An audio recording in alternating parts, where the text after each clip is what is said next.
Shalom. First and foremost, call Halal Yamla, Yahweh, Ba'ashem Yahweh Shai, Ba'ashem HaRachak Wadash. Double honors to the apostles, the bishops, and the elders of Great Millstone that I learned this truth from. And also peace and salutations to the hopeful elect of the nation of Israel, scattered throughout the four corners of the earth. And the title of this video is going to be, Our Faith is Moving Mountains. Alright? You know, the faith of the remnant, the hopeful elect, Lord willing I be of that number. Okay? You know, our faith as the hopeful elect, the remnant of the nation of Israel, is moving mountains throughout the earth. Alright? And we know, according to the scriptures, governments can be likened to mountains.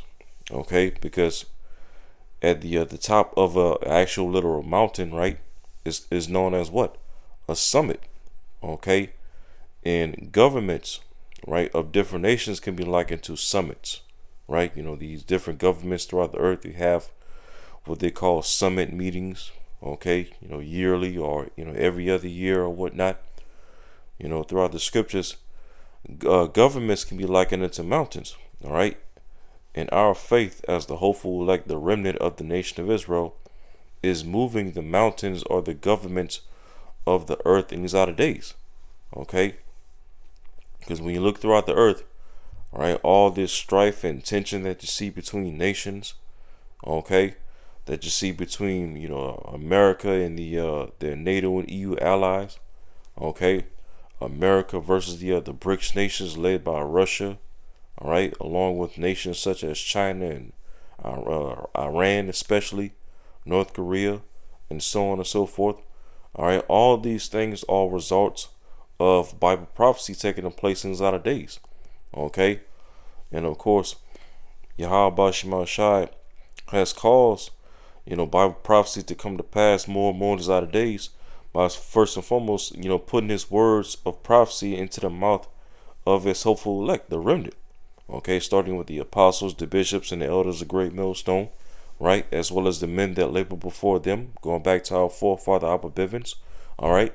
All the way down to the least of us that are of the hopeful elect, okay? As more and more of the elect of the nation of Israel has been waking up in these latter days and standing upon their feet and preaching this everlasting gospel, this testimony, the word of Yahweh Shema Shai according to the Holy Bible, according to the Holy Scriptures, all right? The Lord has you know, caused prophecy, you know, many prophecies and many visions of the Scriptures to come to pass that's got us to where we are to this very day. All right, as of March 2026, you know, we see wars, more wars and rumors of war.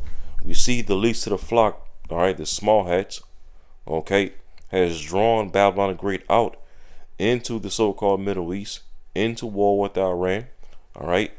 And as we see, okay, this current conflict between the United States and Israel versus Iran is at a point of no return. Okay, Esau cannot, you know, back out or return from the conflict that he started, all right, in the so-called Middle East with Iran. Okay, and you know that situation is going to continue to escalate more and more. Right, it's going to put more of a strain on the global oil supply. All right, it's going to cause, you know, the price of gas here in Babylon the Great to increase more and more, which is ultimately going to lead to you know, food shortages here in America. Okay, famine, the full storehouses becoming empty, right? It's going to lead to more economic turmoil, all right? And of course, it's just going to further lead to Esau Edom via Babylon the Great America and the small hats, all right, ramping up more war in the West Asia, which which Esau calls the so-called Middle East, all right? And it's eventually all going to lead to, okay, the you know, the Battle of Armageddon, that, you know, we've been you know, seeing these Edomites, you know, talking about and buzzing about throughout social media on how the current conflict with Iran, you know, many of these you know, Christian, you know, bugged out Christian Edomites believe that the current situation going on in Iran is going to lead to the return of Yahweh Shai in the Battle of Armageddon, which eventually it will. Okay, but not just yet, because as Yahweh Shai spoke of in Matthew 24, as we would hear wars and rumors of war in these latter days, right? Famine, earthquakes in diverse places, pestilence. Yahushua said, the end is not yet. Okay, that all these things are just the beginning of sorrows. Okay, but what's going on in Iran, we know according to prophecy that that's eventually going to lead to, all right, more nations being drawn out. Russia, China, North Korea. Okay, and it's all eventually going to lead to, all right, Joel the 3rd chapter. All right, which as we've been bringing out, the men of the Lord have been bringing out heavily, all right, over these past couple weeks or so. All right, Joel 3 and verse 1, it says, "For behold, in those days and in that time, when I shall bring again the captivity of Judah and Jerusalem," all right, basically meaning, in these latter days, when Yahweh Shema Shai would, begin to deliver, okay, the elect out of captivity, which of course, starts first and foremost with Yahweh Shema Shai sending down the Holy Spirit down to the elect, the remnant of the nation of Israel, giving us this truth, this wisdom, this understanding, okay, the understanding of prophecy, right? It says, "For behold, in those days and in that time, when I shall bring again the captivity of Judah and Jerusalem," all right? It says, verse 2, "And I will also gather all nations and will bring them down into the valley of Jehoshaphat." Okay, Jehoshaphat, the valley of Yahweh's judgment. Okay, which is the region down there in Saudi Arabia. Okay, the deserts of Saudi Arabia. All right, and that's eventually what the war and the conflict with Iran is eventually going to lead to. Okay, it's going to eventually trickle its way down to the desert of Saudi Arabia, which is the valley of Jehoshaphat, as we're reading of right here in Joel the 3rd chapter. It says, "And will bring them down into the valley of Jehoshaphat, and will plead with them there for my people and for my heritage Israel, whom they have scattered among the nations and parted my land." All right, and we know, pursuant to Ezekiel 36 and 5, the main nation of people that has been responsible for parting the Lord's land in these latter days, all right, the Holy Land, the land of Israel, is Esau, Edom, Idumea, primarily that of Amalek, okay, which are the small heads. You see that? So in these latter days, the Lord Yahweh Shema Shai is getting ready to gather the armies of these heathen nations, starting with the armies of Esau, Edom, okay, and slowly but surely, lead them down into the valley of Jehoshaphat, okay, which is the region down there in Saudi Arabia, the deserts of Saudi Arabia, and ultimately, eventually judge and plead with the armies of these heathen, okay, all for, these heathen all having a hand in destroying the Lord's heritage, destroying the Lord's people, pursuant to Psalms 83. It talks about how, the heathen nations all came together in a tumult to take away the name of Israel from us and ultimately separate us from our power, Yahweh Shema Shai, okay? And when you read in Psalms 83, you notice the first nation that's listed at the forefront of that tumult is the tabernacles of Esau, Edom. See that? So-called white man, starting with his elite banking families. You see that? So the Lord is getting ready to gather the armies of these heathen, okay, slowly but surely, eventually down into the valley of Jehoshaphat, okay, the region of the deserts of Saudi Arabia, okay, and ultimately judge the armies of Esau and his heathen, all right, for what they've done to his people, the Israelites, so-called Negroes, Latinos, and Native Americans, but more importantly, for what these heathen have done to the elect of the nation of Israel, okay, because like the scriptures tells you in Wisdom of Solomon, the 3rd chapter, okay, the Lord Yahweh Shema Shai at the end of the day only cares for the elect. All right, the elect of the nation of Israel, the remnant, the 1/3. All right, and the scripture speaks about that again in the book of Wisdom of Solomon, the 3rd chapter. All right, you can read about it on your own time. Okay, but yeah, we as the hopeful elect, the remnant. All right, this is what our faith in Yahweh Shema Shai is ultimately moving, okay, this earth into. All right. This is what our faith is ultimately moving these mountains, these different governments of these heathen nations into.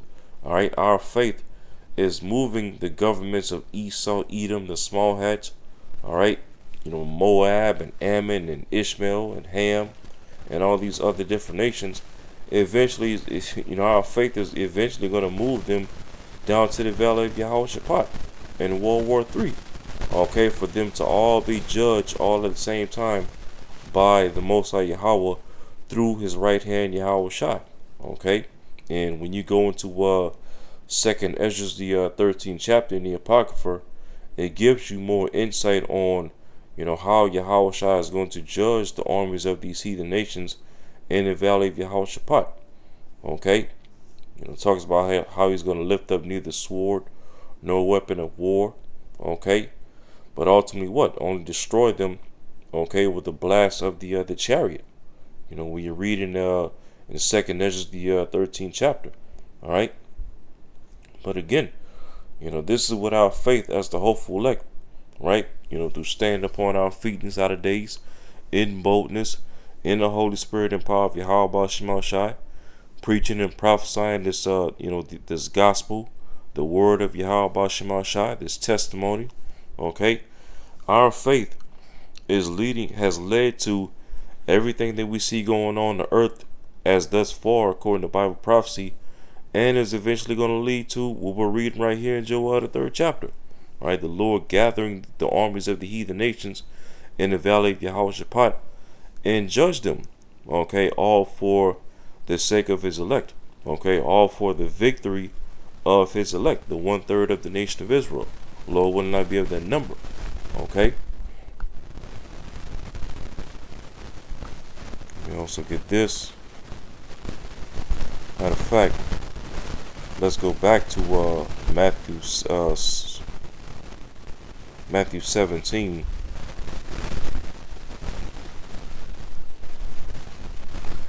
Matthew 17 and verse 20. And Yahushua said unto them, because of your unbelief, verily I say unto you, if ye have faith as a grain of mustard seed, ye shall say unto this mountain, remove hence to yonder place, and it shall remove, and nothing shall be impossible unto you. Okay, let's read that in the translations. Matthew 17 and 20 in the NLT, it says, you don't have enough faith. Yahushua told them, I tell you the truth, if you had faith even as small as a mustard seed, okay, which a mustard seed is a very, very small seed, okay, but when watered right and ultimately when nurtured right, okay, a mustard seed can grow into a a large tree, okay, and Yahushua is likening that to having faith. If your faith is even as small as a mustard seed, if you continue to endure, right, and suffer in the name of Yahweh Shema Shai's sake, okay, be watered right with the water of this word, which is like it's a rivers of living water pursuant to the book of John, okay, and when you nurture your faith right, okay, constantly being occupied in prophecy, constantly being locked into the word of Yahweh Shema Shai, your faith as a which starts off as a grain of mustard seed can ultimately grow, right? It can grow into a very large spiritual tree, so to speak, right? You're bearing fruit, bearing forth, all right, precious fruits to Yahweh Shema Shai. You see that? It says again, Matthew 17 and 20 in NLT, you don't have enough faith. Yahushua told them, I tell you the truth, if you had faith even as small as a mustard seed, you could say to this mountain, move from here to there, and it would move.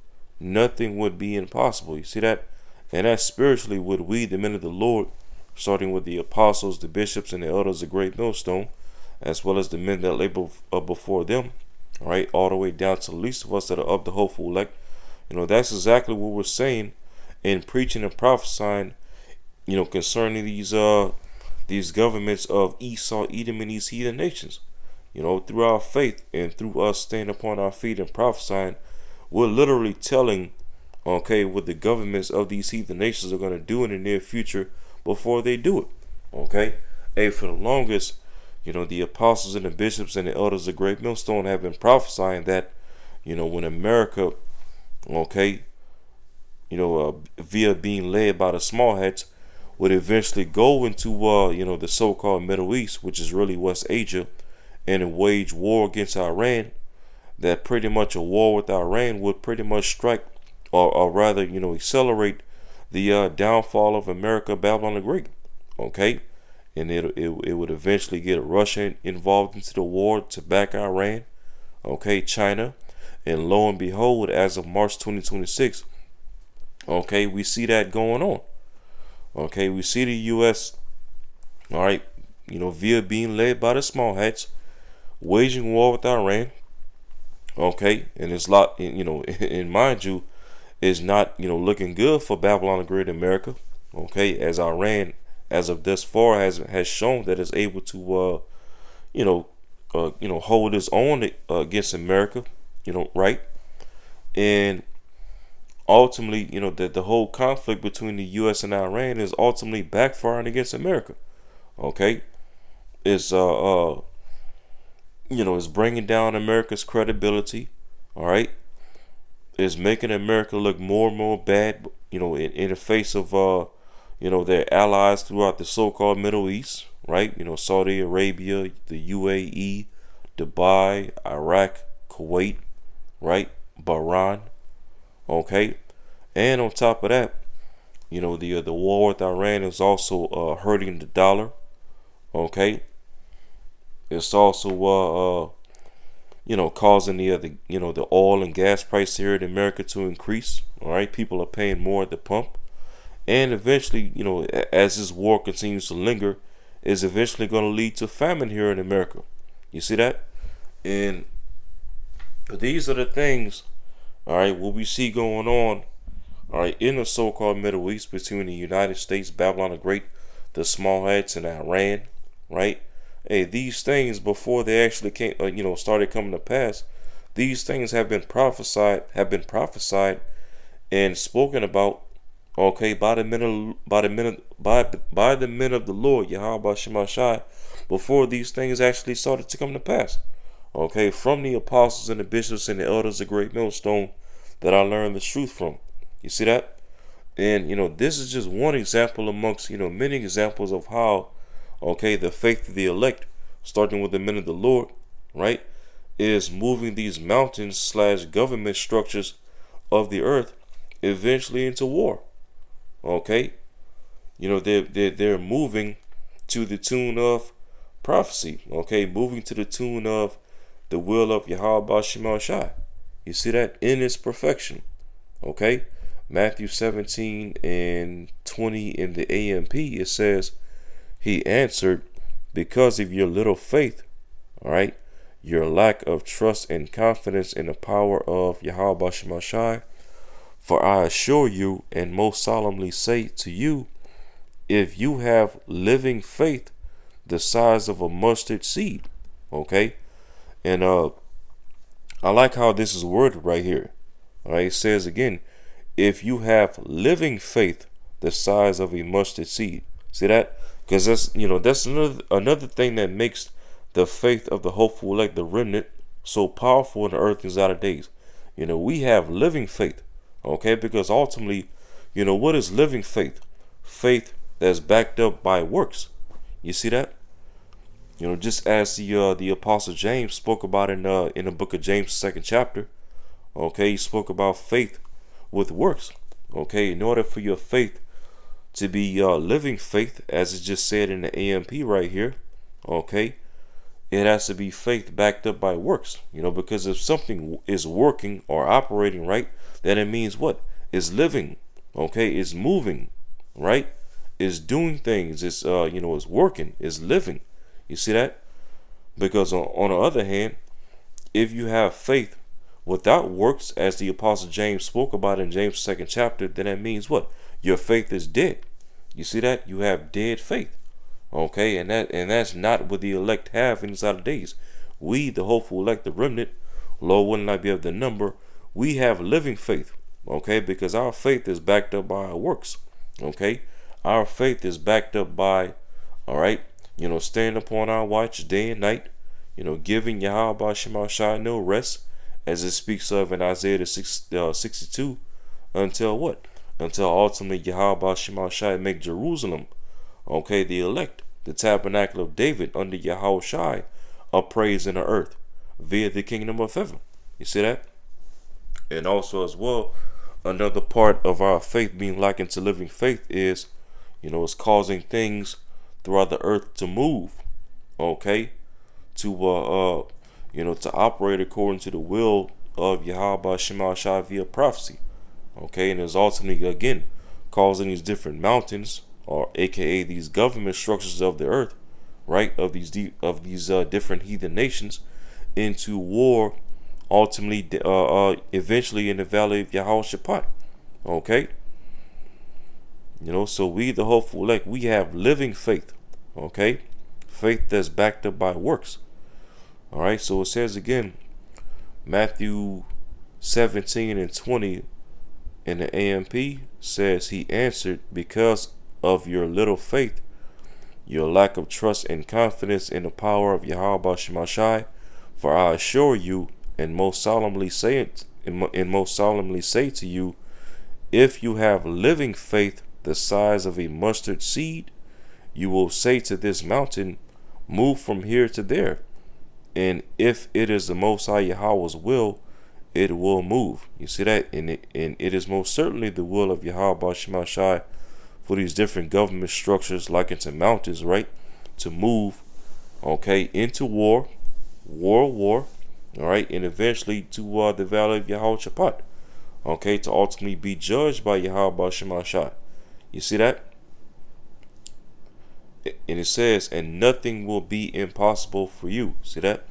So, the faith of the elect through Yahweh Shema Shai makes nothing impossible unto us. Okay?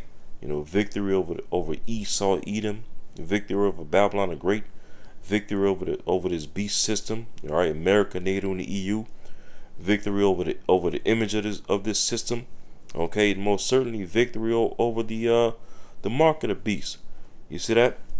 If we have faith in Yahweh Shema Shai, all right, and ultimately remain faithful unto death, as Yahweh Shai spoke of, then nothing is impossible to the elect.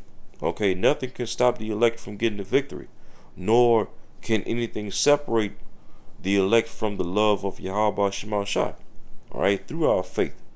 You see that? And I also want to go here to Acts 17. Acts 17 and verse, I'm going to start at verse 5. It says, but the Jews which believed not, moved with envy, took unto them certain lewd fellows of the baser sort, and gathered a company, and set all the city on an uproar, and assaulted the house of Jason, and sought to bring them out to the people. And when they found them not, they drew Jason and certain brethren unto the rulers of the city, crying, these have turned the world upside down. These that have turned the world upside down are come hither also. All right, and they were saying this, when you go into this chapter from verse 1 on down, they were basically, these particular group of Jews who didn't believe on Yahweh Shai, right, that persecuted Paul. They pretty much made their statement about Paul and Silas. Okay, that through their doctrine, all right, preaching, in the name of Yahweh Shai, preaching Yahweh Shai's death, burial, resurrection, right, Yahweh Shai's victory, all right, and the salvation of the elect through Yahweh Shai. They basically said what? They pretty much said that Paul and Silas and the doctrine they preach turned the world upside down. All right, and guess what? And likewise, we, the hopeful elect, as we preach the gospel, all right, in the holy scriptures, in the name of Yahweh Shema Shai, all right, and preach that Yahweh Shai is Lord, and he's getting ready to come back and take down Esau, Edom, and Babylon the Great, along with these heathen nations. Okay, and bring forth salvation and victory to the elect. Hey, because we preach this doctrine and this gospel throughout the earth, we've pretty much turned Esau's world upside down. You see that? Because through this word going out, we're pretty much casting down all of Esau's strongholds. His lies, his pseudoscience, the whole IQ thing, his false statistics, his false narratives, his propaganda, all right, his false history, his iconoclasm, okay, his false, education, okay, and we're especially casting down his plantation Christianity, right?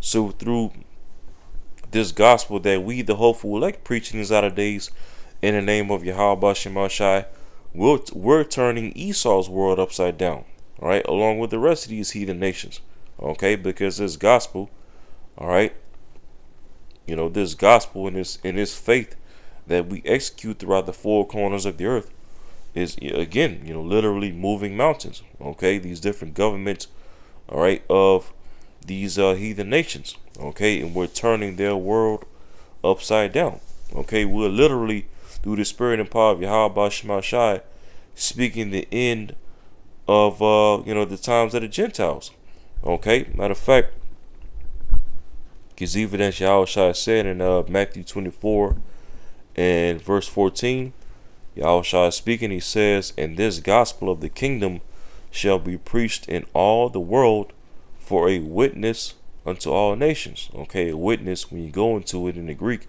it means what? A testimony. See that? This gospel that we, the hopeful elect, preach throughout the earth is a testimony. Okay? Through the Holy Spirit and power of Yahweh Shemashai. Alright? Matthew 24 and 14 again, and this Yahweh speaking, "And this gospel of the kingdom shall be preached in all the world." Okay, and ultimately, why is that? Because you have Israelites scattered throughout all the world, throughout all nations. You see that? For a witness, right, a testimony unto all nations, and then shall the end come. See that? So through the remnant, the hopeful elect, Lord will not be of that number, preaching this gospel and this testimony throughout the four corners of the earth. All right, we're literally speaking the end of the rulership of Esau, Edom, and these heathen nations into existence. Okay, we're moving mountains throughout the earth. See that? We're we're literally turning Esau's world upside down, so to speak. Okay, because now, especially as of now in 2026, we're slowly but surely, okay, we're seeing Esau's downfall, right? As Esau is being made bare more and more, as more and more shameful spewing upon his glory, okay. This whole entire rulership of Babylon the Great, NATO, EU, the small hatch, okay, Edomite supremacy is all divided up and separated, okay. And we know what Yahushua said in the scriptures about a house divided, right, is eventually going to be led to desolation, doom, okay. So this word and this faith of the elect, okay, through the spirit and power of Yahweh Shemashai, all right, is literally speaking the end to existence. Okay, we're moving mountains throughout the earth, and we're turning Esau's world literally upside down. All right, these curses are slowly but surely being passed to these Edomites, these regular everyday Edomites, and okay, eventually, a lot of these Edomites are going to be taken into the streets as they're waking up and realizing that their God Trump has pretty much betrayed them. Right? He's not keeping none of the promises that he made when he was campaigning to get back in office. All right, and these Edomites, especially here in America, are slowly but surely waking up and finding out and seeing that Trump was ultimately put in office to do the bidding of the small hats. All right, and eventually, ultimately the will of the the elites of Esau, Edom. You see that, the top banking families, and ultimately, Trump. We know through the scriptures that Trump was ultimately put in office, okay, to do the will of Yahweh Shemashai, okay, the cruel Lord spoken of in Isaiah 19 verse 2. You see that? But hey, again, all these things were spoken into existence by the men of the Lord, starting with the apostles, the bishops, and the elders of Great Millstone, right? And these things are happening right before our eyes. Okay? We see the end of Esau and these heathen nations into existence. All right, the end of their rulership. All right, and the fact that the elect is, moving these different governments throughout the earth, eventually into war. Right, World War III, Armageddon, and it's turning this whole world upside down. You see that? It's turning this whole world upside down. Okay. And so pretty much when it's all said and done, Esau, Edom is through. All these heathen are through. Okay. And we, the hopeful, like we're getting ready to get the victory. All right, via the return of Yahushua, and as well being covered by the blood of Mashiach Yahushua. All right. And so with that, Lord willing, this video was edifying. And until next time, Shalom.